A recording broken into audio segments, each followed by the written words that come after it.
North Korean expert the latest letter that Kim Jong-Un has sent President Donald Trump, which he's described as a nice letter.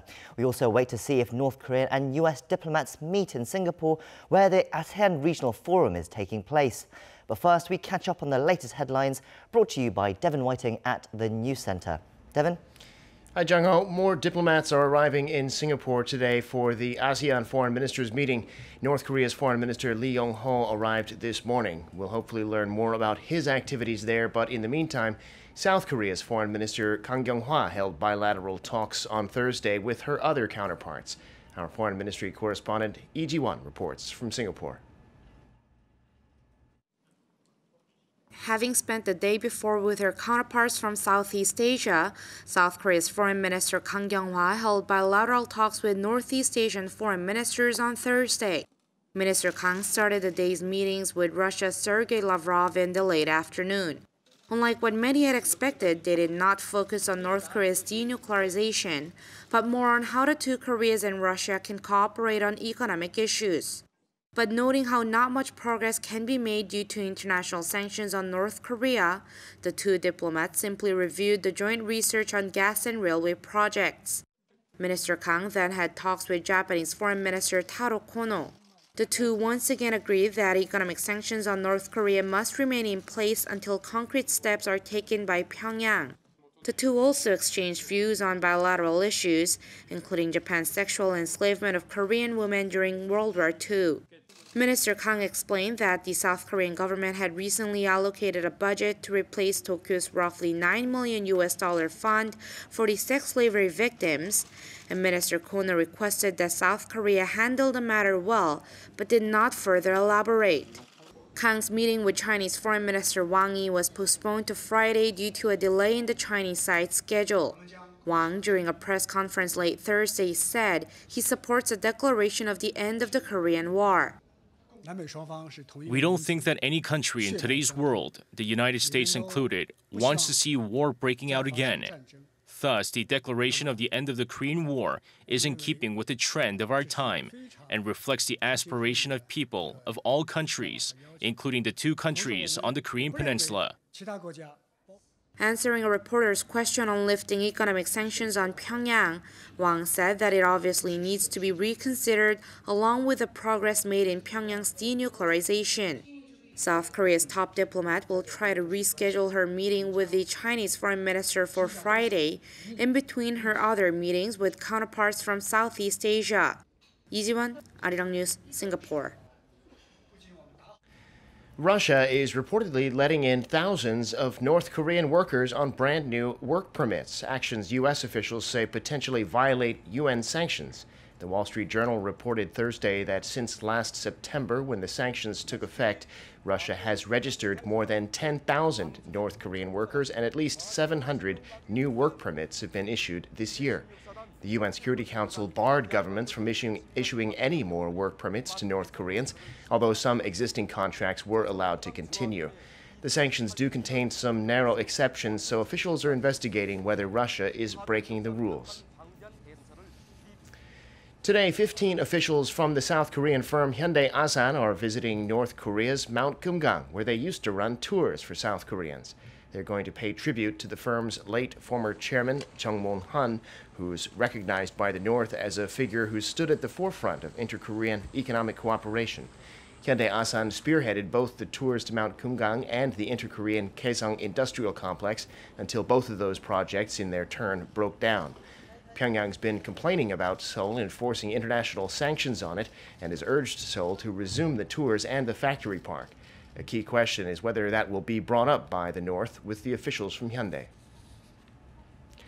South Korean President Moon Jae-In is taking a break this week. Photos released by the presidential office Friday show President Moon and First Lady Kim Jong-suk spending their time off at a military base near Daejeon, south of Seoul. The first couple were also spotted taking a trip to a national forest in Daejeon.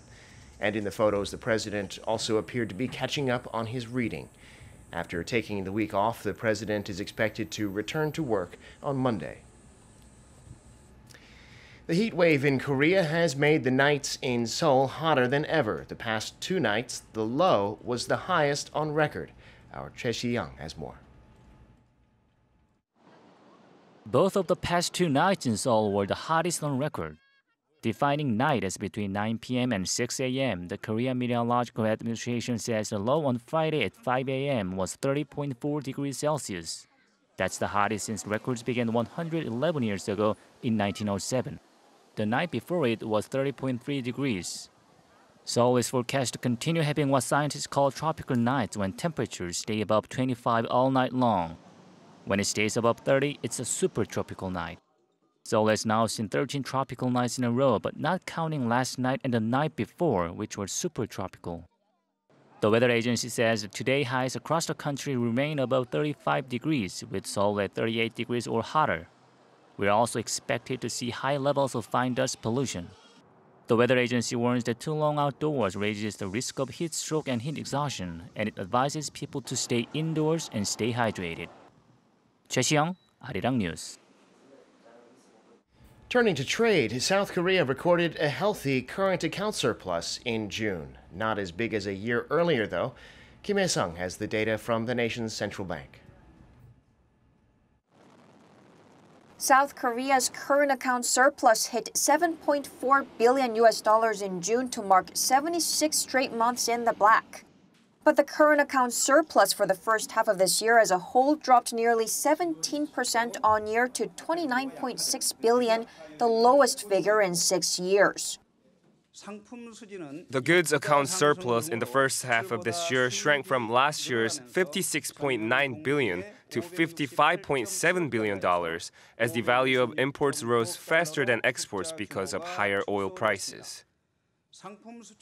Exports of goods in the first half of this year rose 8.8% on year on the back of semiconductors and machinery. But goods imports rose by a bigger margin of 11.5% on rising global oil prices, which went up by $16 a barrel compared to the first half of last year. The service account deficit hit $2.45 billion in June. In the first half of this year, the service account deficit widened from last year's $15.4 billion to $15.9 billion. The bank attributed the rise to sluggish domestic shipping industry and a bigger deficit in the travel account. The travel account deficit hit $8.5 billion, marking the second largest half-yearly loss following a record high tally in the second half of 2017. This came mainly as the number of domestic departures outpaced the number of foreign arrivals. The financial account, which shows capital outflows and inflows, recorded a surplus of $4.7 billion in June and $24 billion for the first half of this year, both down from the same period last year as Korean companies increased their investment abroad and their dividend payments. Kim Hae-sung, Arirang News. Meanwhile, South Korea's foreign exchange reserves set a new record in July, surpassing $402 billion in a boost to the country's financial stability. The Bank of Korea said Friday the country's reserves added nearly $2.2 billion from a month before, for a fifth straight month of gains. The central bank said the surge was largely due to the weaker U.S. dollar, which in turn raised the value of the BOK's assets in other currencies. It was in June that the reserves surpassed the $400 billion mark for the first time. I'm Devin Whiting, and those are your news headlines.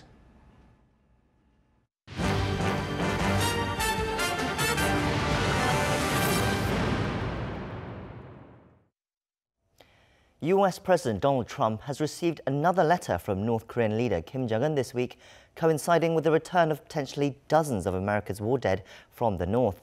The White House won't say what's in the letter, but Trump's comments on Twitter suggest that a second summit with Kim is on the cards. That could possibly be discussed by their two top diplomats who are both attending the ASEAN Regional Forum this week. But although they'll be in the same room at some point, it's not clear yet whether they will have an actual formal meeting. We'll explore the possibilities with our guest in the studio later, right after this report by Lee Seung-jae. The White House on Thursday confirmed that U.S. President Donald Trump received a letter from North Korean leader Kim Jong-un earlier this week.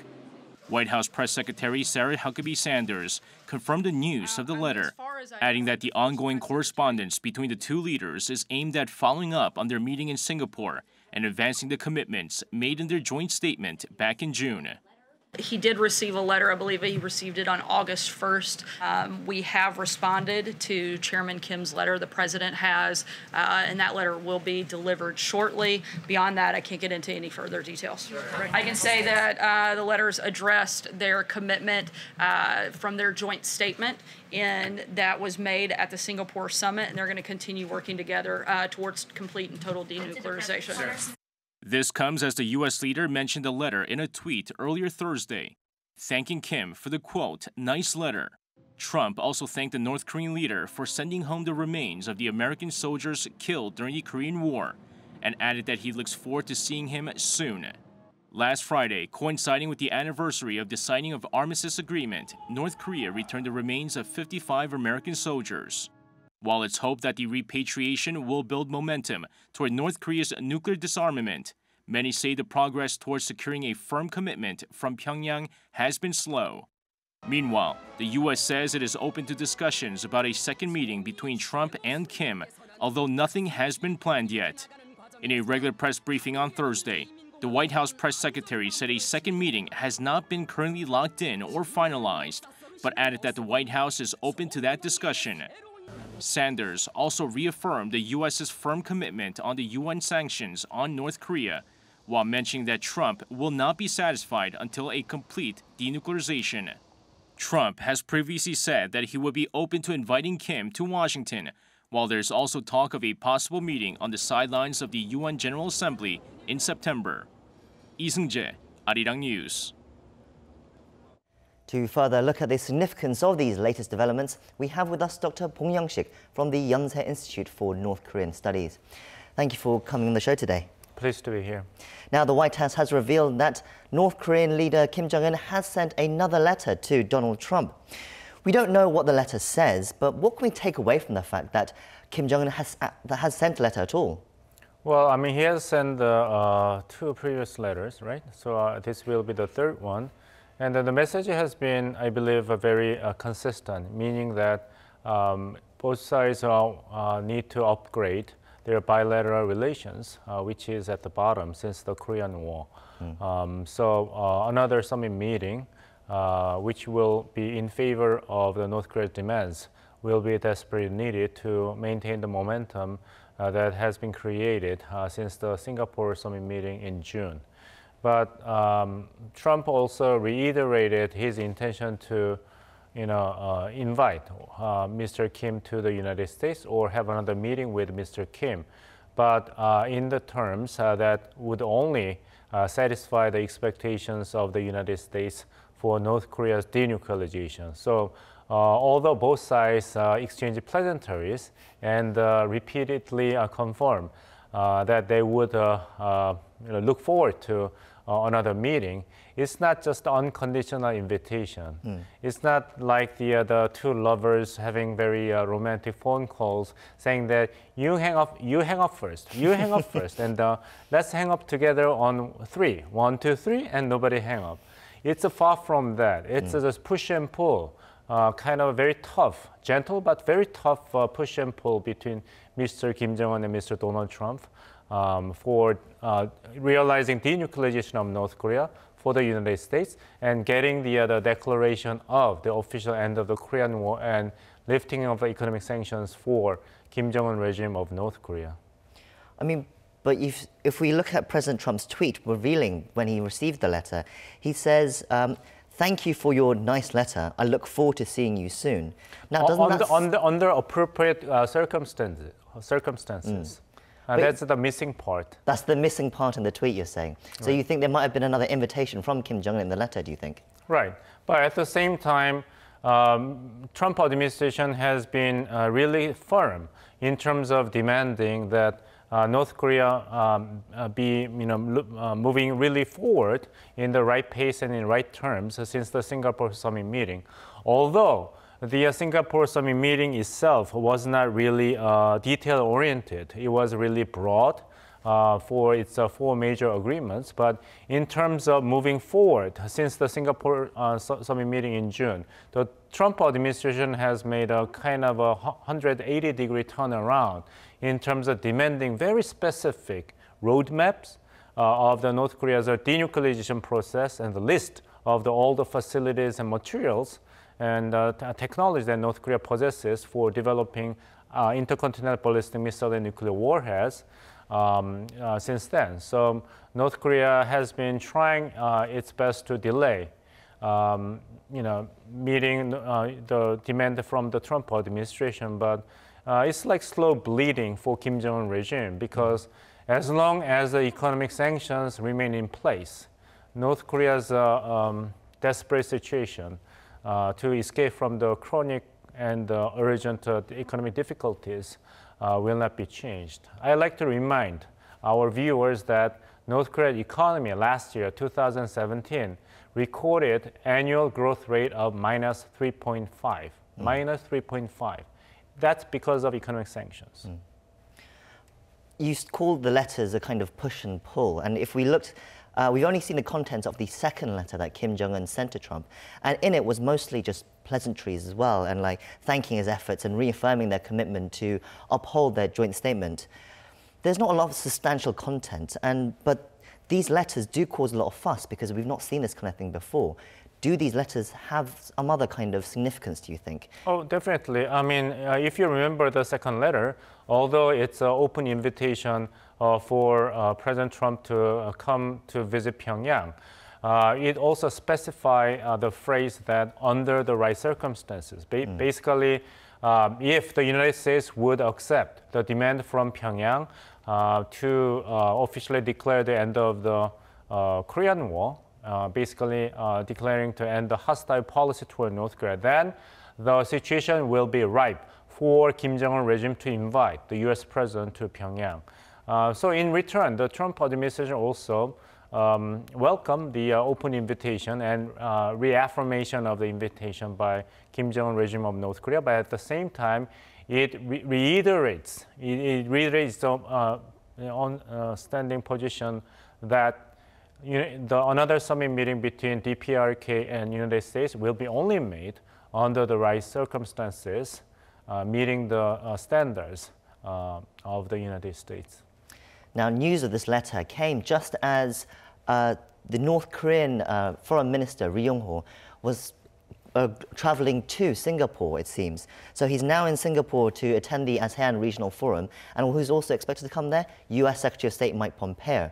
Now, there's no confirmation yet, but there are expectations that the two could meet to try and further discuss the denuclearization process and possibly the ending of the Korean War as well. But do you think they will actually meet? Well, if your question regards only the physical meeting between the two ministers, then I would say that it's highly likely. I'd like to just cite the slogan of Adidas, impossible is nothing, right? It's gathering of 27 foreign ministers of the United Nations member countries and ASEAN, so why not, right? But if your question is focused on something big might be going to happen between Mike Pompeo and Ri Yong-ho, then I would say that the chance is very low for two reasons. One, so far, United States and North Korea policy and North Korea's U.S. policy have been mainly governed by top leadership, White House for the United States and Kim Jong-un and Kim Yong-chol for North Korea. So there was not much autonomy or initiative taken by the foreign ministry of both countries. Mike Pompeo has been the main appointment for the Trump administration in dealing with nuclear North Korea, but he was acting as a chief of the CIA before he became the Secretary of State. Considering that Mike Pompeo's counterpart is not Kim Yong-chol, but Ri Yong-ho of the Foreign Ministry of North Korea, I don't think Ri Yong-ho would enjoy so much elbow room or latitude of freedom to make big deals with his counterpart, Secretary Pompeo this time. I would say that both sides would work on, making the working groups decided between the two parties during Secretary Pompeo's last visit to Pyongyang. I think that's the most outcomes that you can expect to get from this meeting, if it's ever going to take place between Mr. Pompeo and Mr. Lee. South Korea's Foreign Minister Kang Kyung-hwa is also, of course, there in Singapore as well. There's also, not confirmed yet, but it seems like she will meet with Ri Yong-ho at some point this weekend as well. How important do you think is South Korea's role in this opportunity, as where we have the South Korea, North Korea, US and China, all these foreign ministers in one place? How important is the opportunity to push this issue forward right now with North Korea? I would say that what Minister Kang Kyung-hwa is going to do in her meeting with her counterpart, Mr. Lee Yong-ho of North Korea, and her counterpart from the United States, Secretary Pompeo, are extremely important, not only for the process of denuclearization and the regional stability and peace on the Korean Peninsula, but also for standing of South Korea itself. Because what kind of move South Korean government is going to take as a next step is critically important as a signal, as a measuring stick for South Korea's commitment to denuclearization of North Korea, even at a high cost. South Korea has been pressured by North Korea to be on the side of same Korean nation.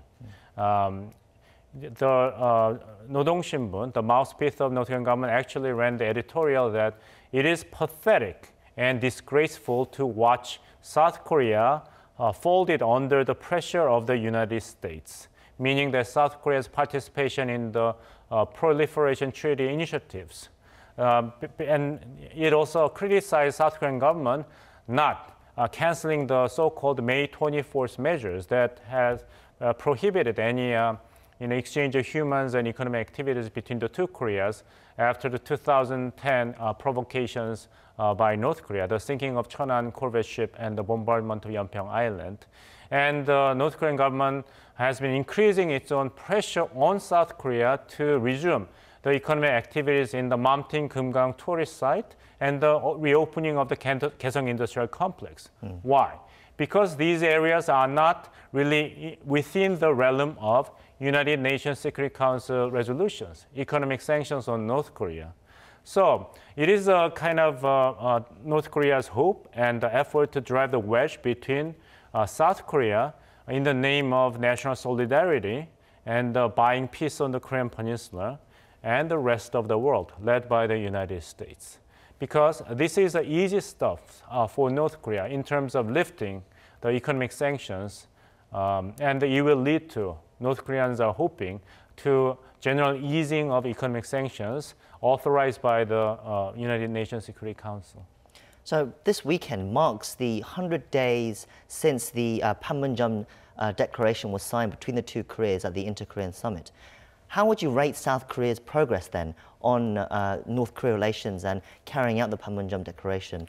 Well, I'd like to give due credit to the Moon Jae-in government because of the very successful summit meeting on April 27th with North Korea was a catalyst for the realization of first ever summit meeting between US President and the Supreme Leader of North Korea in June. But at the same time, South Korea is still fighting off the temptations to advocate a more engagement policy toward the North Korea without actually getting discernible and verifiable actions taken by Kim Jong-un regime for denuclearization. The argument goes that we have to give more positive incentives to Kim Jong-un regime, such as the reopening of Kaesong Industrial Complex and the resumption of the other inter-Korean economic projects. Then it will give the more stronger incentives for the North Korean government to accelerate the process of denuclearization, putting more trust in the promise made by the United States, Japan, and South Korea. But the United States has been very adamant that we have to see verifiable progress of denuclearization by the Kim Jong-un regime of North Korea first, before we actually reduce our means of pressure, including economic sanctions and possible military options, if the economic sanctions will fail to produce the right result. That explains why Trump administration still remains quite reluctant for this idea of declaring the official end of the Korean War.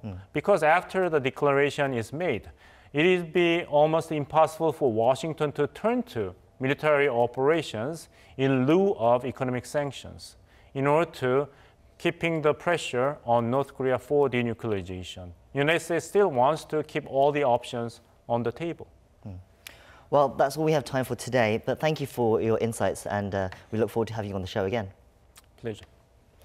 That's all from me for this week. Do tune into our newscast throughout the weekend, though, for the latest from the Asan Regional Forum in Singapore and other issues from Korea and around the world. Thank you for watching and hope you have a great weekend. Goodbye.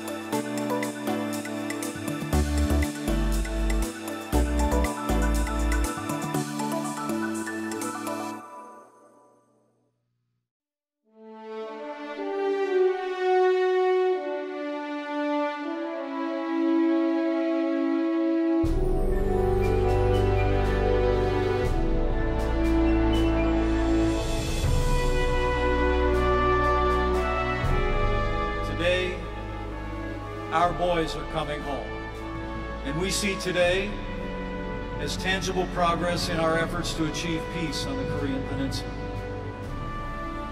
But today is just the beginning.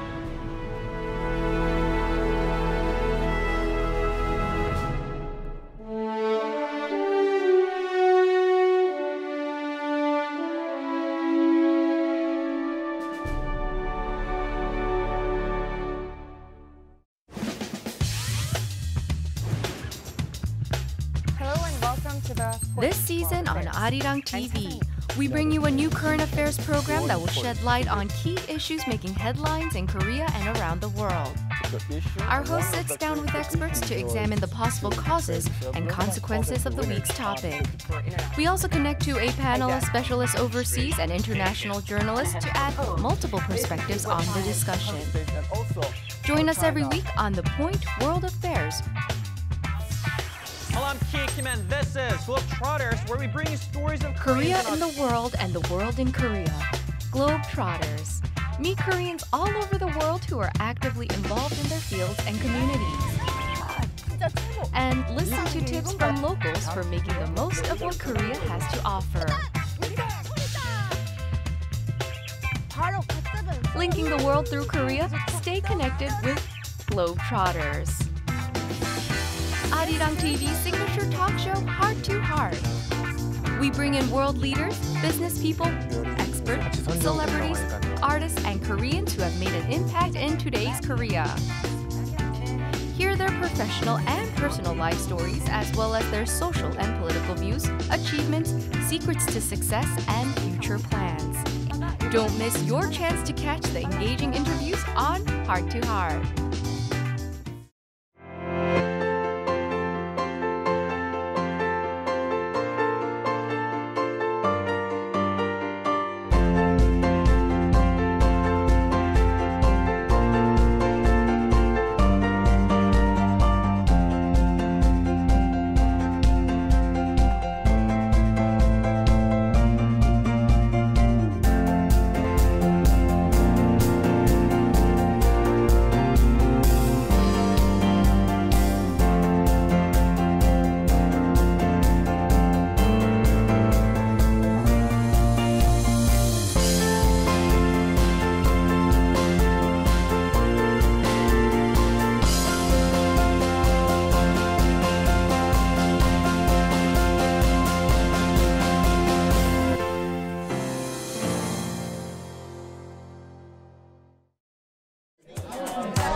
Hello and welcome to The Diplomat. I'm your host, Kang Sun-woo. 5 billion Asians will unite in the name of sports in coming August at the 2018 Asian Games held in Jakarta and Palembang in Indonesia. Therefore, this week on The Diplomat, we are going to invite Indonesian Ambassador Umar Hadi to learn more about the preparation process